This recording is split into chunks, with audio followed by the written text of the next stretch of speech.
Hello, everybody. Welcome back to another live stream. We are here in a very comfortable temperature. The overall temperature right now is like 76 degrees, and it feels like 76 according to my new app on my phone. That was, of course, part of the installation of my new HVAC system. Finally got it done, and they came over Monday mid morning and didn't finish until like 10 o'clock at night. They wanted to make sure everything was a-okay. There was a bit of an issue the next day. I noticed the condensation pipe that collects the moisture from the air was dripping, so the joint wasn't quite perfect. They came over that very next day and fixed it. And so, yeah, very responsible company. And I am very pleased with the results. And the unit is, like I showed you on my little live stream that I did midweek, um, probably more than I would ever need. But I just wanted to make sure because um, it seemed like my old unit just really wasn't able to provide the level of cooling that I required. Okay, let me show you what the old one looks like. And it is quite laughable. It is probably, gosh, from, I would say 19, oh gosh, maybe 95. Yeah. Um, it lasted all that long. I had it recharged one time. It had a leak in the, it looks like a, I guess it looks like a radiator, inside where the refrigerant flows through and the fan blows the heat away. So they fixed that with a soldering um, torch and then filled it with Freon. Back in those days, they were using Freon, the old M22 Freon, I believe. I think it's M, or I don't know what the letter is, but the old Freon, basically that went out of use 2005. And so, yeah, it's antiquated. So here's what it looked like. And then I'll show you the current one. So let me remove this,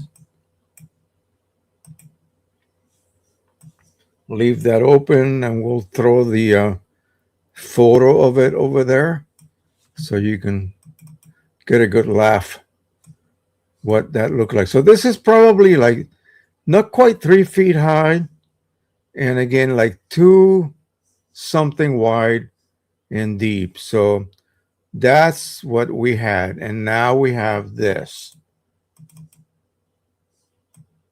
So this is, yeah, day and night difference. This is the charging tubing. They hadn't charged it yet with the new refrigerant. And you can see it was a hot day that day. I got a bottle of water there for the guy. And yeah, this is my roof solar panel equipment right here. And yeah, and it's really very, very efficient and super quiet. You don't even realize it's running. So right now I'm just kind of getting used to the temperature and adjusting things uh, a bit here, a bit there. So the old one, as you guys may know, those of you who may still have one of those old units, the thermostat. So you set it at, say, 78. Well, it has to reach 79 before the air conditioner will turn on, and it has to drop to 77 before it turns off. So that's a 3 degree range that it has to constantly fluctuate back and forth. No, my house now is at, for us, comfortable is 76 degrees, and it feels like 76 according to the app. So I got a tablet on my wall right now where the old analog thermostat used to be. And yeah, so far so good. So I'm enjoying the very comfortable, and of course, it's also getting rid of all of the moisture. My ambient moisture is like 41 right now, which is not bad. It's good for my printers actually. So there you go. That's where we are at right now. So let me go to the list of people. If you're not on the chat yet, 25 are on board right now. I miss the days when we used to actually get at least 30 things. I think printing is sort of losing its interest. Do you think so? I'm having a bad feeling about that. That it seems that because most of us being interested in possibly not just using expensive, although the best quality OEM inks, we want printers that you can utilize third-party products. That should be our right to be able to do that. But no, that's not the case. They have different laws here in the U.S. So Epson takes advantage of that and locks all of their printers, the professional level printers, that is. So, I mean, we can still use the EcoTank, which are very, very capable printers, as you have seen me here demonstrate.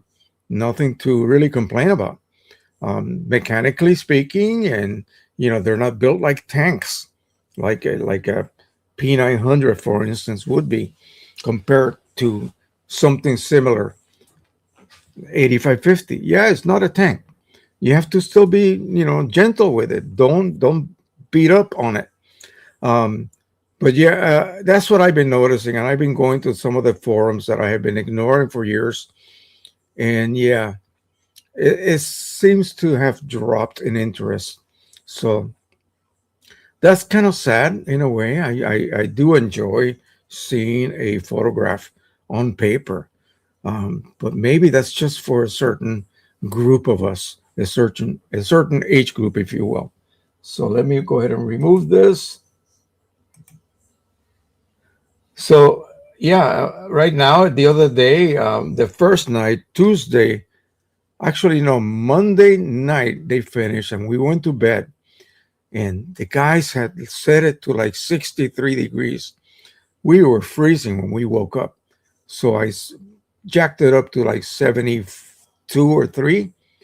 In the winter, I used to set it for 73 degrees. My air conditioner just could not bring the temperature down below like 79. It just could not. Right now, I am measuring airflow from my living room vent that's at like 52 degrees. Yeah. Most refrigerators, 45 degrees is the actual operating temperature. That's what we had in our laboratories, 45 degrees Fahrenheit. So a hell of a performer. So right now we are at 76 degrees, and it feels like 76. So everything in the ambient humidity is combined with that temperature, and it actually feels like 76, and it is 76. You get what I mean. So okay, let's jump over here to Henry Stoffel. He was on at 11:23. Welcome to a comfortable 80-degree Medford, Mass. Yeah, right now it's 77 here. Although when I went outside just now, it felt a little warmer than that. So I don't know. Epson P800 OEM inks, Print Prism 2230, Epson V39. We'll talk about that in a bit. Scanner, and of course, a QMH Ultimate 112, lifetime and other goodies. Richard Bender is here. and he came on at, oh my gosh, at well, 11:23 p.m. last night is when Henry came on. You guys need to get a life. No, I'm just kidding. Wow. Um, Richard 216 this morning, and he's got the 4180 scanner, D300 camera, 8550, QMH Ultimate, of course, and then Cans and Papers, Color Monkey. Howard City photo competition opens in 2 weeks. Howard County, I mean. All right.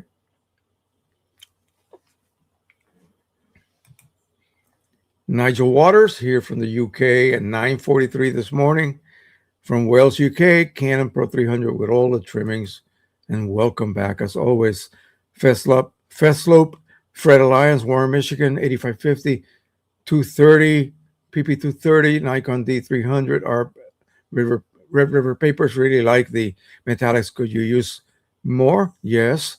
I want, what is it? One Pro collecting dust. You have a Canon Pro 1, you mean? Yes.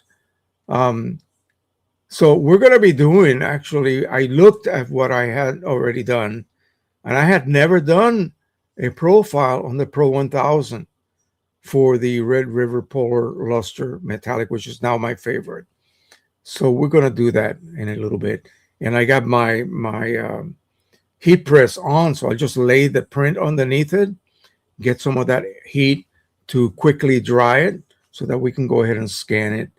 And then we'll print some photos on the Pro 1000. The Pro 1, I'm not too enthused about using for this kind of demonstration because I'm using a third-party set of cartridges on it right now. MPM Photo, Nick Marmolejo, Deer Valley, Arizona, Epson Stylus Pro 3800, Pixography Pro Inks, and Epson XP 15000 chipless PCSE ink, and QMH Ultimate Lifetime 0-in-1 RAW, Photo RAW Max Sony Alpha 6000. Henry Stoffel says it is a comfortable 80 degrees in Medford, Mass. Epson P800 OEM inks, Print Prism 230, V39 scanner. I think you already came on earlier. Yeah, way up in the top. All righty. This is HZ 7984, warm and sunny Netherlands. And I looked briefly into 230, and yes, I do see visible improvements that I like. I also noted more plausible lab values for the paper white, which is essential for better neutrals and solid colors. This is what Mike basically said when he let the news out of the bag. At least for me, that is. He sent me a private message that he would be releasing this week.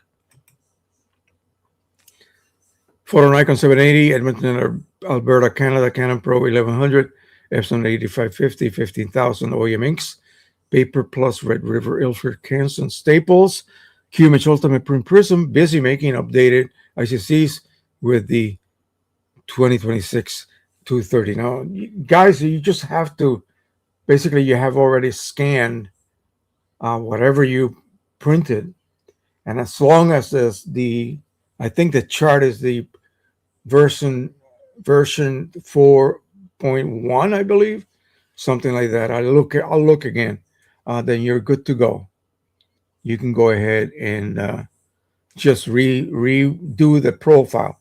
And if you want to, just let it overwrite the previous one. Steve is here from Germantown, Maryland, Epson EcoTank 8550. Judy Ann is here from Washington State, warm and windy. Yeah, I want a little wind today. It's just so calm outside. It's almost like weird. She's got a Canon Pro 200, Nikon, and Fujifilm cameras.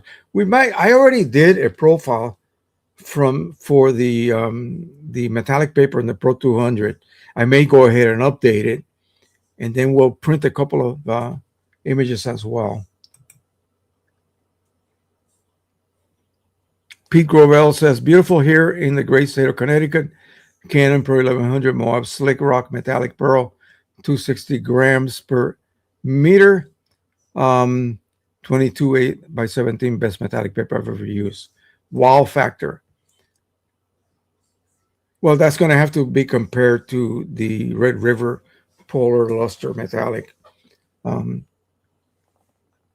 I really didn't have much faith on metallic papers until I tried this Red River that Steve provided for us.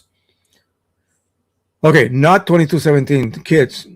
A2 and not 22 by 17. A2 is the European meter type. Actually, it's a better method, if you ask me. Kids and young adults don't care about printing anything. It's cell phones and third party and 3D printing is a popular thing. Yeah, you know what? I wonder if you were to show them, like my grandson, he's a current 14-year-old kid, hooked on everything today. That is today. And I gave him one of my older printers, and he has gone nuts with it. He's got his wall full of little 4x6s everywhere, of anything and everything. So I think it depends. Maybe it depends on the kid, but it might also be because they just haven't experienced seeing an actual print come out of a printer. It's kind of a wow factor situation. And I think that might sort of push them over the border, if you were. Maybe, possibly. Photo Nikon says the generation below us do not want physical prints. They just want them on their phones. That's because they haven't seen them. The prints, the images on your phone suck. They do. When you see them on print, I just showed those folks that came from the HVAC company, and they were shocked. And they were adults. Their big thing and printed photos take up space either. Well, you know what? They will change their mind. Captain Donzi, I apologize. I have not sent you that set of cartridges yet. I will do that this week. Things are now quiet. All of this stuff with my air conditioning problems is now under the bridge and gone. So I will make sure that I send you that this week.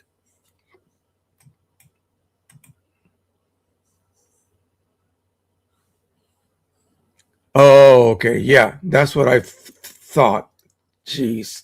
So I will have to do, so 4.2, let me see.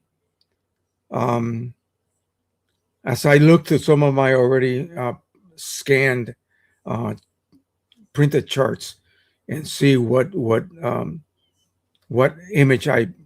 chart image I use to print them with. So 4.2. Okay, great. Kids are also doing a strange thing. They're taking photos 135 millimeter film and get them processed. Only one them scanning to digital files, not printed. You see that? That's my grandson is also just enamored. And I haven't really spoken to him about these old cameras. Grandpa, he's 14, but he still calls me Grandpa. He calls me Shorty now because he's taller than me. Grandpa, are you sure you showed me all your antique cameras? And I'm thinking, actually, I am not entirely sure because I'm missing a box here and there. I had a bunch of folding type cameras. And so anyway, yeah, he's very much interested in that. He wants to not only scan the negatives, he wants to develop the negatives. I have all the equipment. My enlarger's bellows is shot, so it's got a rip. I could fix it, but I don't think I could find bulbs for it anymore. It's an old Bessler enlarger from like the 80s, no, the late 70s, yeah, or mid 70s, around there. I bought it in Massachusetts, and that was after I came back from Korea. Yeah, mid 70s. Yeah, he's fine. He called me the other day. Just got back from South Africa. The trip was horrendous. The trip going there, and they got very sick a few days before their return. So, unfortunately, it was not a very enjoyable adventure, if you will. The trip leaving Toronto to New York, Newark, uh, New Jersey, across from the city. The airport there was just horrendous, terrible, terrible, terrible. I couldn't believe the stuff he was telling me. The screw ups by the airlines, and you got to pay this. Got anyway. So yeah, he is relaxing now. He's doing okay, but he's okay. He's alive. I asked him about precision colors. I have not bothered them, but they did ask me for just a little statement about my relationship with precision colors, and I just two or three sentences. That's all it was, and that they would then put that in the new website that they were almost done, and is almost done was about 2 months ago. So I don't know what's happening there.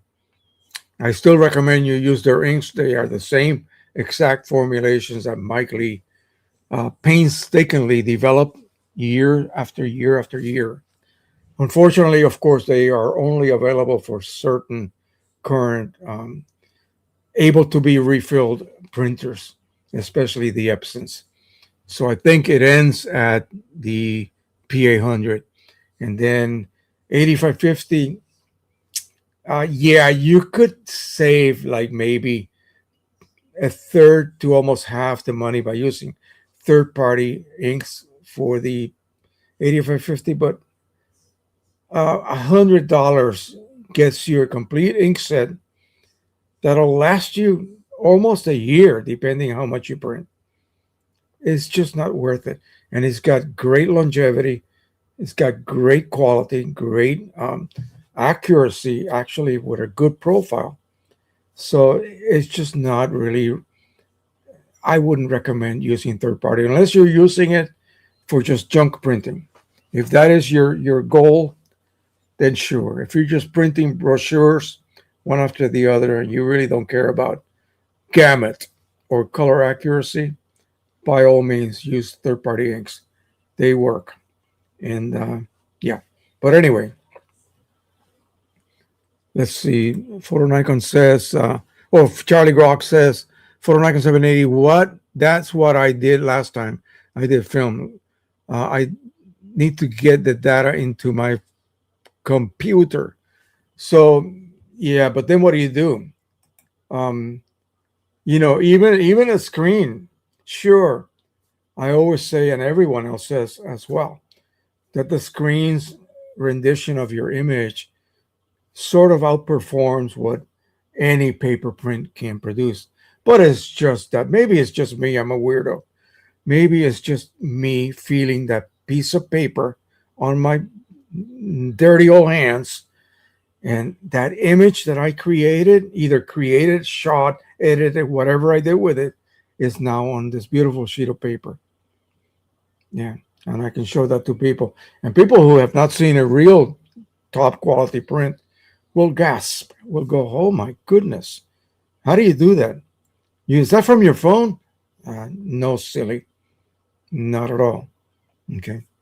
Yeah. So I think, hopefully we'll have a bit of a turnaround and people will start getting reinterested again. That's what happened, like 10 years ago. There was a big interest in printing all of a sudden. Now it's kind of waning away. I mean, granted, all the new phones and iPhones, they're just capable of beautiful work.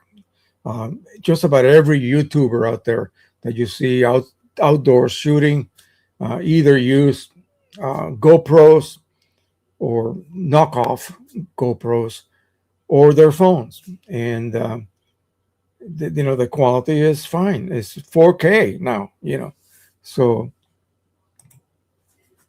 unless you back up your files, they will be lost, or your storage device crashes. Yeah, absolutely. That's why I use the cloud. Yes, I pay a monthly fee for that, but I often marvel when I get a memory popping up on my phone, and I go like, "Holy crap! When was that?" Oh, that was back in 1989. My first digital camera. I have all that stuff in special drives, of course, but as if I'm not doing something like in the middle of the night, everything gets uploaded, and I make sure that I have enough capacity up there in those clouds, to be able to store everything that I have either produced in the past or will be producing now or in the future. So, and if I have irreplaceable snapshots on albums, and that's going to be my next big project. I'm going to be using the hell out of this scanner right here, my V500, scanning and restoring my wife's photos of her family. I've already done mine. Everything that I had, it's already been backed up. Right. Exactly. Exactly. So, and I tell people, I will do this for you for free because you're a friend, or because I just happen to love you. I love a lot of people. I'm that way. Okay. Take me or leave me, whatever. I love a lot of people, and I will offer this to them. Give me something you treasure that I am promising you will disappear before you're gone from this world, because it's already fading. I already see your yellow layer on that color photograph. It's almost gone. All I see is magenta and cyan mixture of colors. Let me scan it while you still have a little bit of yellow left. Okay, and I will restore it for you. So, and then I'll give it to you in any kind of format you wish to have it. I also print them a new image. I did that for my ex-marine friend, who just lost his wife. I've been restoring everything and for them, and now he's all alone and blind practically. Thank God he has a son that visits him and brings him to church on Sundays and stuff, and makes sure that his dad is okay. All right, so Photo Nikon says to Charlie, that is the best, and that is what I do too. Yeah, I highly recommend you do that. Yeah, it's, if you're old enough to have a photographic history in albums or whatever, and you happen to own a scanner, that little scanner that they're recommending for Print Prism, that $70 scanner, use that. Okay, use that.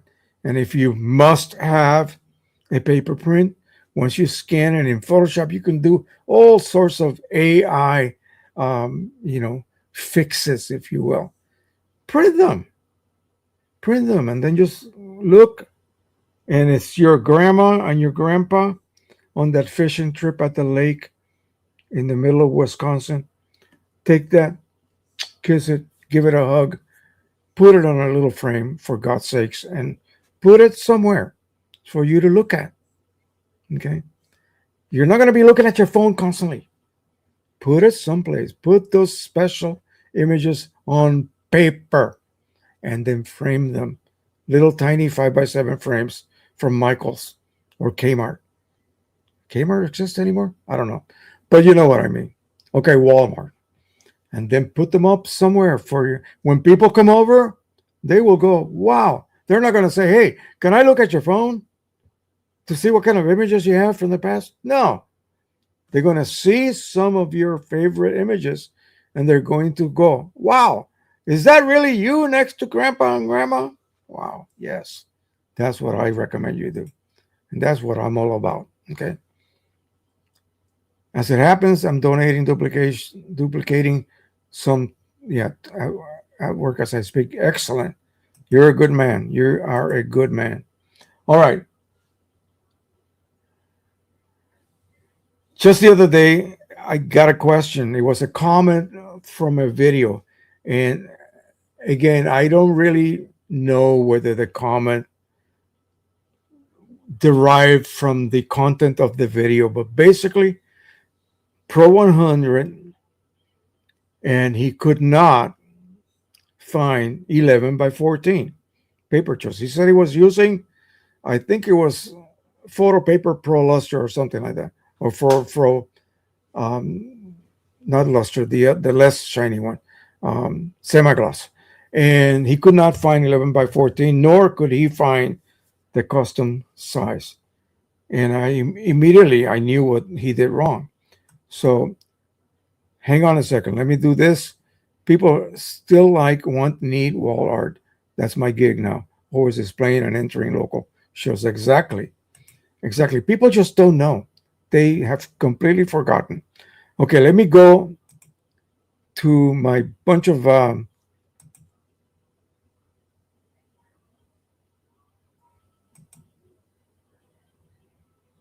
let's see, 1 second here.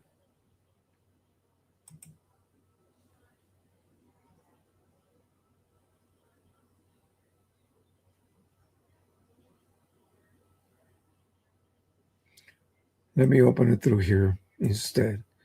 Control panel.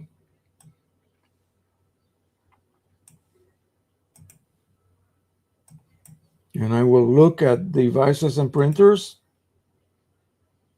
And then we'll go to the 100. I think that is it right there. In Windows, you would then right click and printing preferences. All right. So let's see. Let me choose the paper he had. So I think it was semi-gloss right here. And this is irrelevant. I'll just put it on high. And letter size. And we'll start at the top. 11 by 17. Geez, there is no 11 by 14. Of course not. It is not a standard size as far as Canon is concerned. But he also said and stressed that he did not find the option for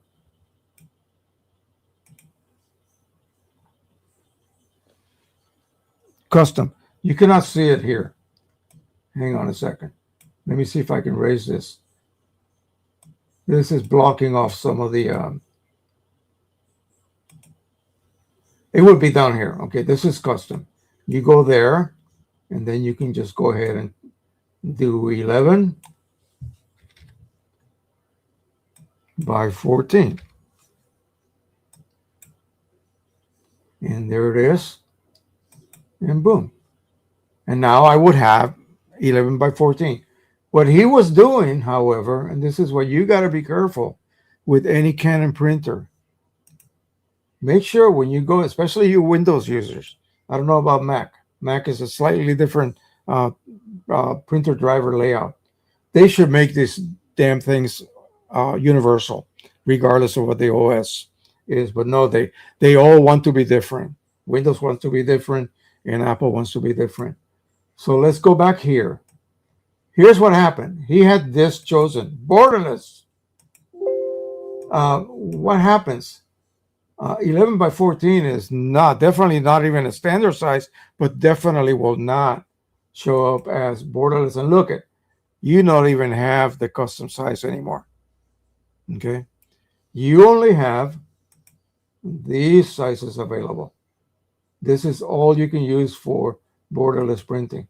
Once I take that off, I'm sorry, photo printing and then remove borderless, now all of a sudden I have all kinds of different sizes, including at the very end, custom.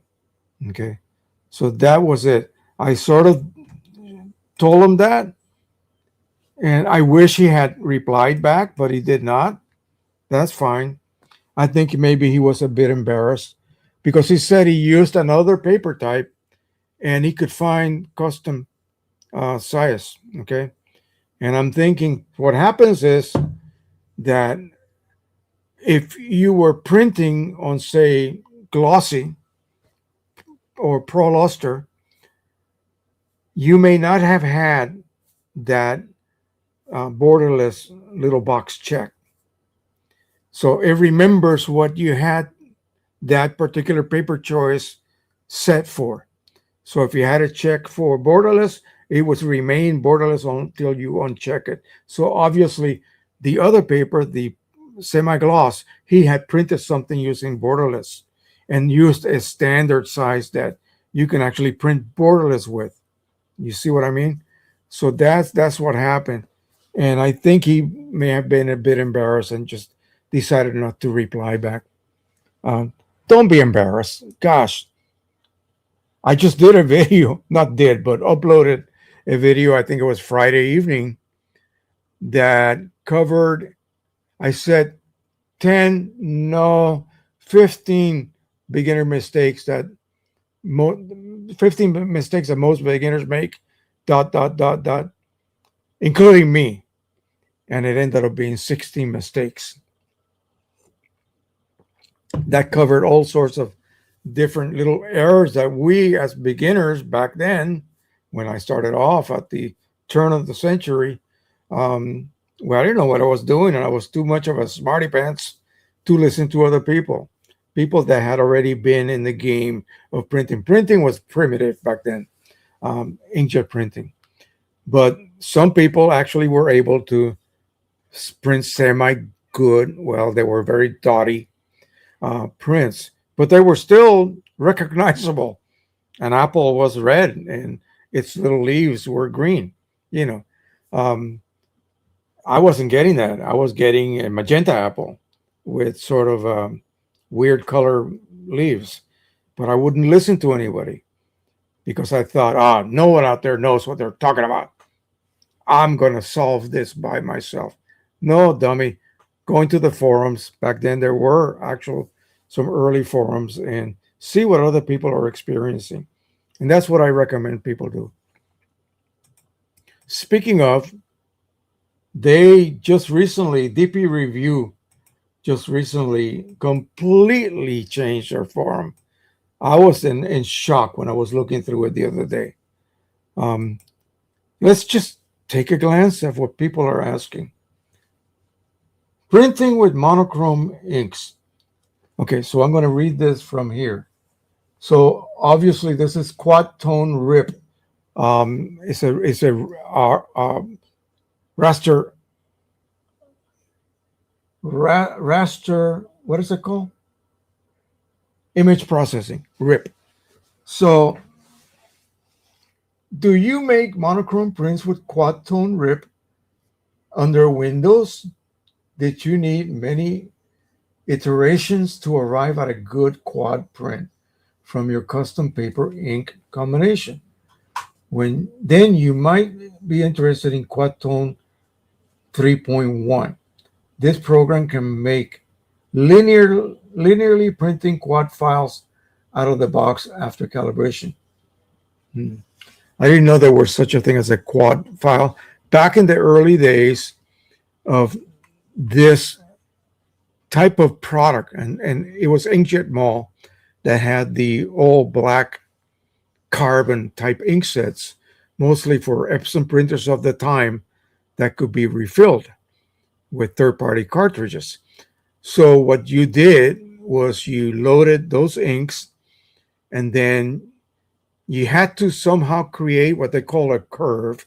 And the program came loaded with many curves for many Epson papers and many Epson printers, the type that you would use. And mostly it was the K3 variety, the 9-color printing with two blacks.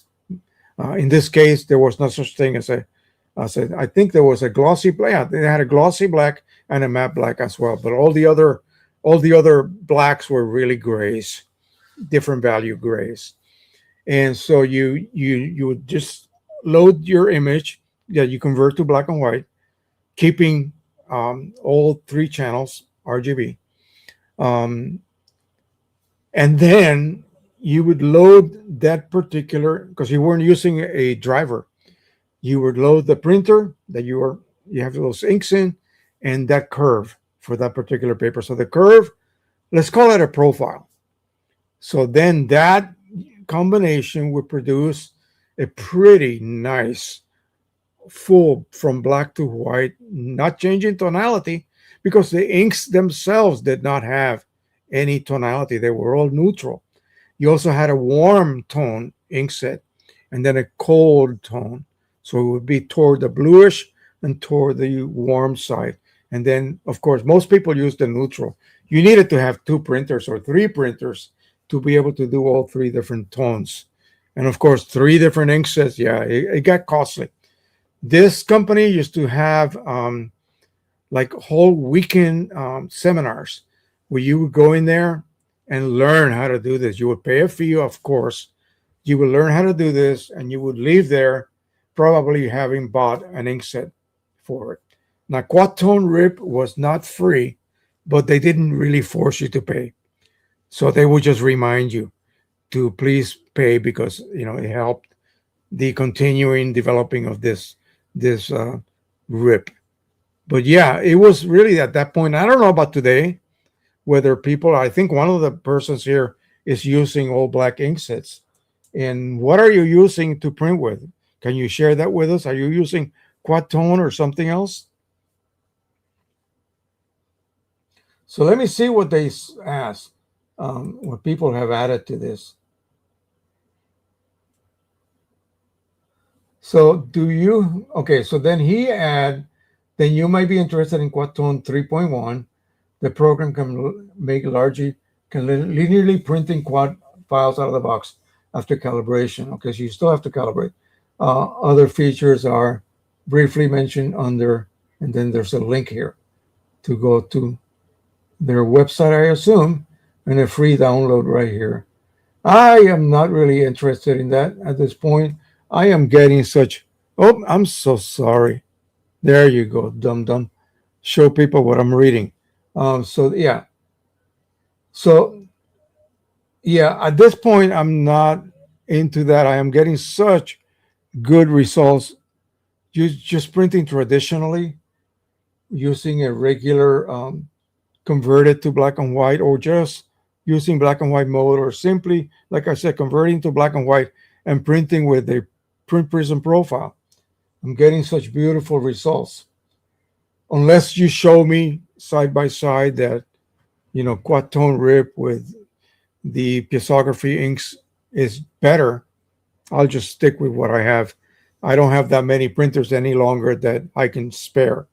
If my Pro 3880 or 3800 was working with a working switch valve, I would definitely go ahead and just commit one of those printers to all black inks and simply just learn something new. All right, let me look at a couple more. Oh, that selfie. That's a little tiny printer that you use for little tiny prints. I used to have one of those. Problems printing with Lightroom Classic. Okay, let's take a peek at that. I'm using Ecotank 8550 on my Windows 11 PC. I have Lightroom Classic, Epson Print Layout, and QImage Ultimate, as well as Photoshop, from which I can print. I can get good matching prints from everything except Lightroom Classic. Classic, from that program that prints all with same settings. I assume he said siblings with the same siblings, all have a very pinkish cast to them, and it's very consistent. Any ideas? That's user error, my friend. It's got to be. What paper and ink? Okay, here's this, and I don't want to come across super sarcastic, but this is what happens when people jump in and try to answer a question that has very little information to begin with. Really, show me your settings. Show me what you're doing with Photoshop, with Lightroom, with QImage. Show me. Otherwise, you're just setting, when I cook on this burner, my food burns, and when I cook on that burner, my food doesn't burn. It's user error. Come on. What paper and ink are you using? That doesn't matter. Okay. If that paper and ink works with this application, but not with the other application, it's not the paper or the ink. So I can tell what level this person is in or at in his printing career, if you will. Do you use a dedicated paper profile? Nobody ever uses that term. Okay. Does Lightroom manage color?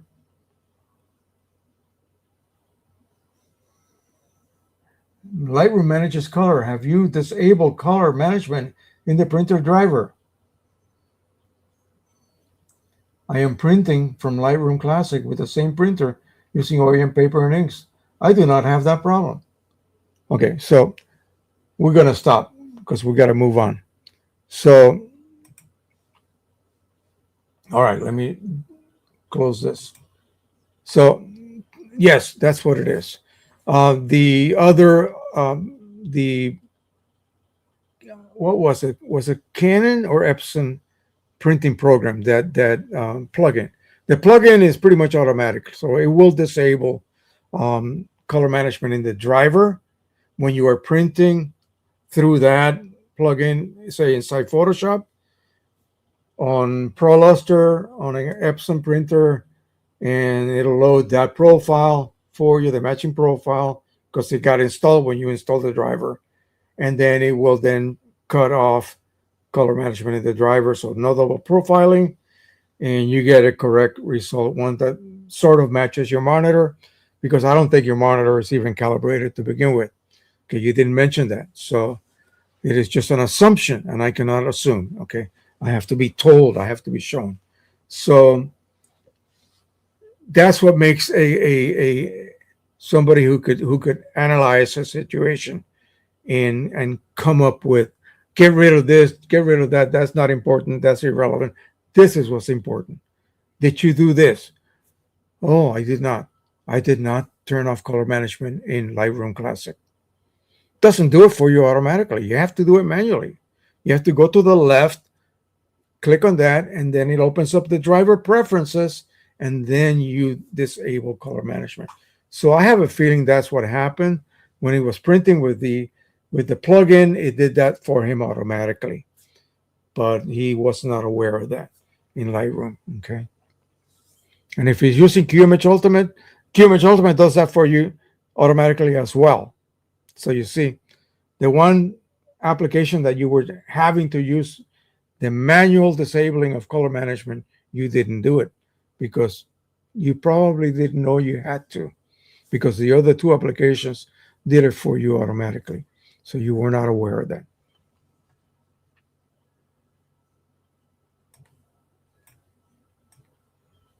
Okay, now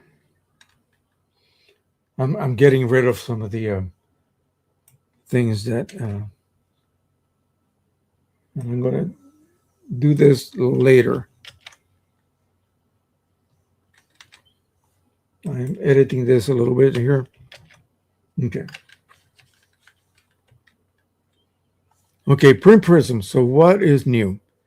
So the claim is, as always, that more accuracy. So, and that I always ask, is that a visible improvement that you can actually see, or something that you need to measure?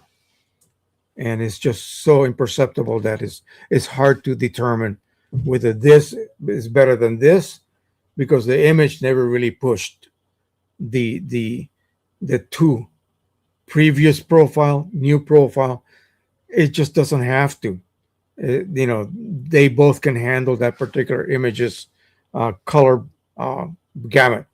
And so, from what someone already said here, yes, indeed, it is better. Now, I thought everything looks the same, basically, as you can see. I thought, why not recreate the profile that I made for my sublimation? And I realize, wait a minute, I think I printed a previous chart. So I'm not going to be able to do that right now. I don't have enough material to warrant my basically my going ahead and creating a profile chart on another sheet of, you know, aluminum, and then scanning that, I will have to go on Amazon and order some more material, and I will update that profile, because now I'm wondering, wait a minute, um, do I have to redo that? So before I jump at doing that, I need to check something real quick here. I am going to open that file and see if it is 4.2, because if it is, then I can get away with that. So here it is, Epson XP 4200 sublimation. So let's open that up. Actually, no, let's not open that up. I think I need to act like I'm going to delete it, and then I will actually get the information on it, the data. So let me go ahead and delete. And here it is. So this is, it was printed 3/15/2026. So it doesn't tell me the actual file number. Let me see if I can do something different.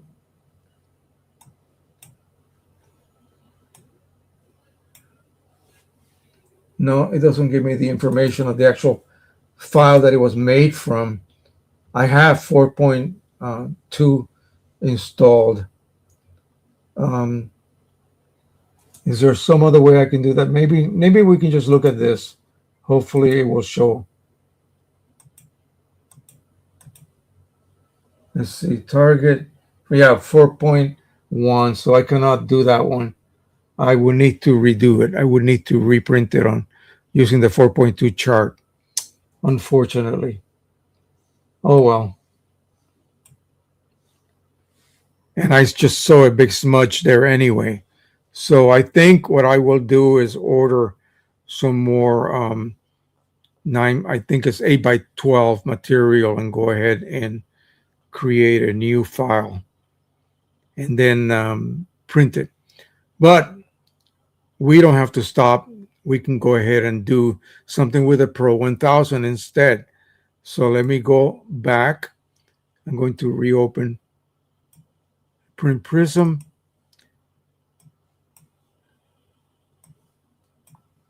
Now, earlier I was attempting to do something on the Pro 1000, and it said, hey,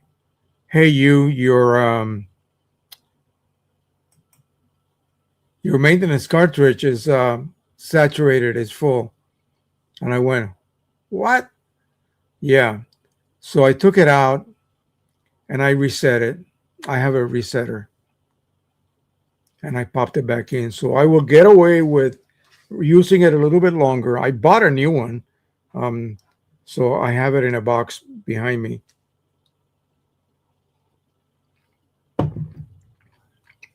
I'll just go ahead and squeeze a little bit more life out of this. So what I have done is this. We're going to use the heat of my press here to expedite the drying of this print. So let's go ahead and print a target. And right here I have chosen Pro 1000 Red River Polar Luster Metallic 230.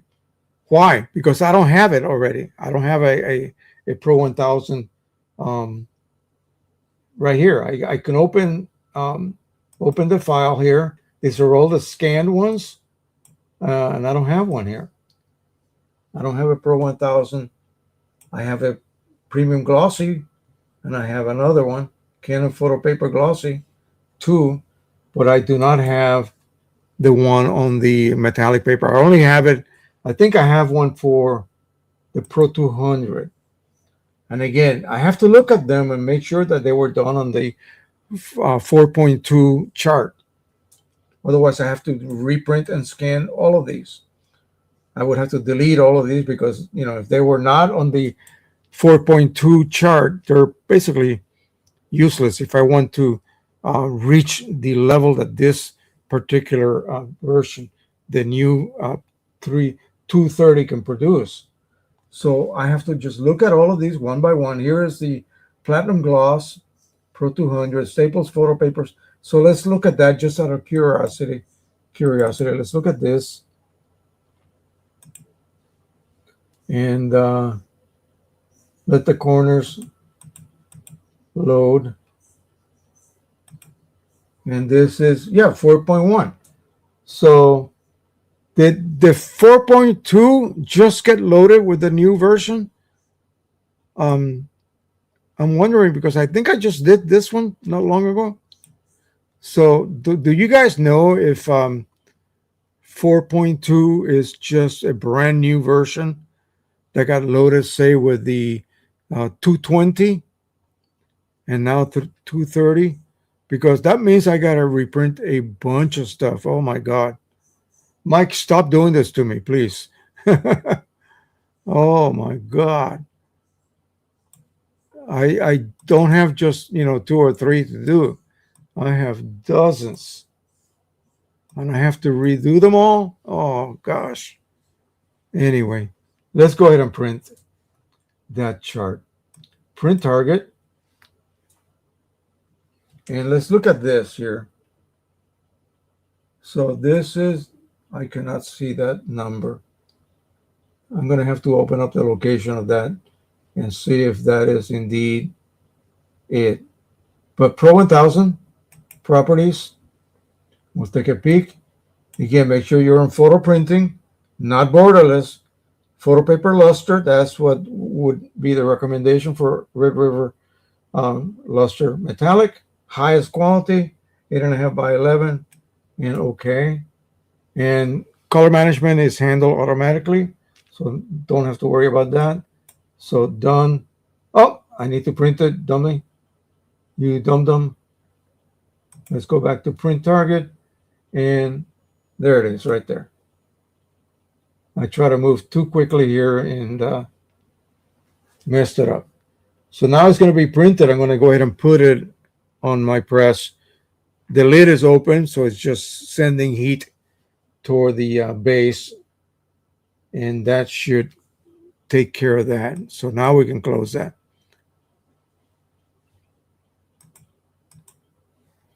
So yeah, I think that's the case. I think that's what's happening.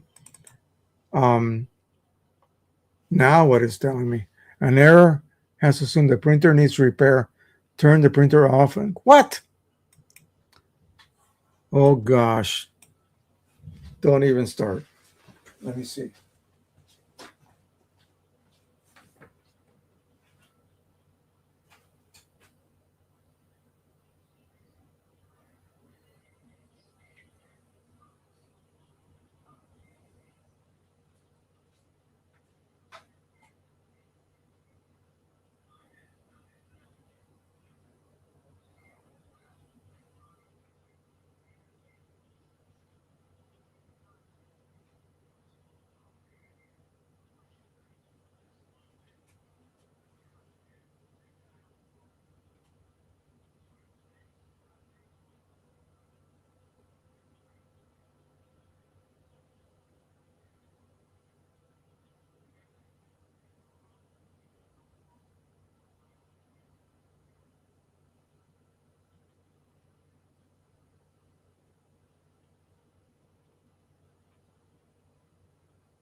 Hang in there, guys.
Oh boy, I have a B204 error. Ah, so, jeez, now what? So I don't know whether that means my print head needs to be replaced. I do have an extra one. Actually, I have two extra print heads. That is a lot of work and ink, and you cannot really perform that because you get that B200 error immediately. So, um, gee whiz. Okay, so what can I say? Let me go ahead and oh man, now I don't know what to do with that printer. It's been with me for since the release. So I guess, obviously is way past any warranty it may have had. So good lord. What else is new, right? So um let's see what else we can do. What did I have here?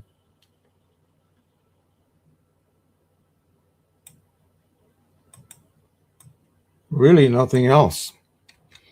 I was going to go ahead and create that profile.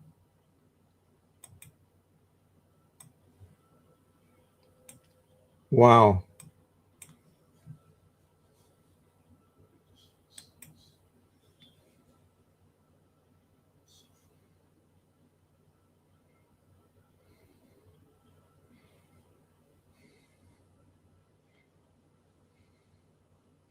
So you think that's okay? Well,